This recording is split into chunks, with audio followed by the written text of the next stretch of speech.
Hello my dear friends, তোমরা দেখছো basic history. আজ আলোচনা করব ইতিহাসের যুগ বিভাজন সম্পর্কে, ক্লাসিফিকেশন অফ হিস্টোরি। ইতিহাস তথা ইতিহাস চর্চার গুরুত্বপূর্ণ বিষয় হলো যুগ বিভাজন। শুধু ভারতবর্ষ নয়, বিশ্বের সমস্ত দেশের ইতিহাস রচনা ও পাঠের ক্ষেত্রে যুগ বিভাজন করা হয়ে থাকে। এই যুগ বিভাজনের ক্ষেত্রে ঐতিহাসিকদের মধ্যে মতপার্থক্য রয়েছে।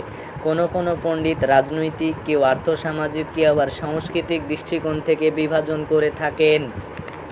ভারতের ইতিহাস চর্চা করতে গিয়ে James Mill British rule in India গ্রন্থে সর্বপ্রথম ভারতের ইতিহাসকে হিন্দু, মুসলিম, ব্রিটিশ এই 3 ভাগে বিভক্ত করেছেন। এবার আমরা জানব মিল কর্তৃক বিভাজিত যুগের সময়সীমা।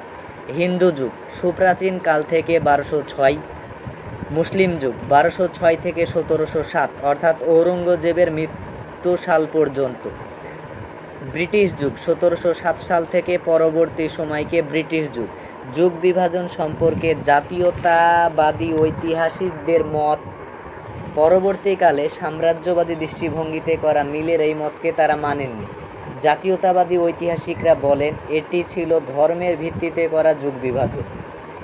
মিলের যুগ বিভাজনকে মানলে স্বাধীনতা পরবর্তী ইতিহাসকে কোন যুগের মধ্যে ফেলা হবে তা নিয়ে দ্বিধাদ্বন্দ্ব থেকেই যায়। এই সীমাবদ্ধতা দূর করতে তারা পুনরায় ইতিহাসের যুগ বিভাজন করেছেন, যা ছিল প্রাচীন, মধ্য, আধুনিক।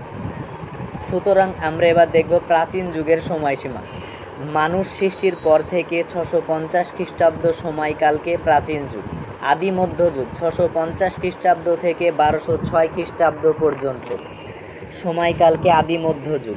মধ্যযুগ 1206 থেকে 1707 সাল পর্যন্ত সময়কালকে মধ্যযুগ চিহ্নিত করেছেন। আধুনিক যুগ 1707 থেকে বর্তমান সময়কালকে আধুনিক যুগ বলে অভিহিত করেছেন। বর্তমান ঐতিহাসিকরা মানব সভ্যতার প্রাচীন ইতিহাসকে আরও 3টি ভাগে ভাগ করেছেন, যথা প্রাক ঐতিহাসিক যুগ বা প্রি হিস্টোরিটিক এজ, প্রাক ঐতিহাসিক যুগ বা প্রো হিস্টোরিটিক এজ, ঐতিহাসিক যুগ বা হিস্টোরিক্যাল এজ। প্রাক ঐতিহাসিক যুগ বলতে আমরা কি বুঝি বা কাকে আমরা প্রাক ঐতিহাসিক যুগ বলবো? যেই সময় লিখিত ব্যবহার প্রচলিত ছিল না বা লিখিত কোনো উপাদান না থাকায় মানুষের ব্যবহার করা অস্ত্রাদি ও দ্রব্যাদির উপর ভিত্তি করে যখন ইতিহাস রচনা করা হতো, সেই সময়কে প্রাগ ঐতিহাসিক বা প্রি হিস্টোরিটিক এজ বলা হয়। মূলত প্রস্তর যুগ এক পর্যায়ের পরে। দ্বিতীয়ত প্রায় ঐতিহাসিক যুগ বা প্রোটো হিস্টোরিটিক এজ, যখন মানুষ লিপির ব্যবহার করতে শিখল কিন্তু লিপির পাঠোদ্ধার হয়নি, সিন্ধু সভ্যতা এই পর্যায়ের অন্তর্গত। ঐতিহাসিক যুগ হলো সেই সময় যখন মানুষ লিপির ব্যবহার করতে ও পাঠোদ্ধার করতে শিখে গিয়েছিল, এবং আমরা বুঝব তখন যখন লিখিত উপাদানের ভিত্তিতে ইতিহাস রচিত হতে থাকে। অর্থাৎ ঐতিহাসিক যুগে ঐতিহাসিক উপাদানের ভিত্তিতে ইতিহাস রচিত হতে শুরু হয়েছিল। সো এখনও যারা আমার চ্যানেলটি সাবস্ক্রাইব করেনি তারা সাবস্ক্রাইব করে নাও, পাশে রাখা নোটিফিকেশন বেলটি অন করতে ভুলো না। Thank you for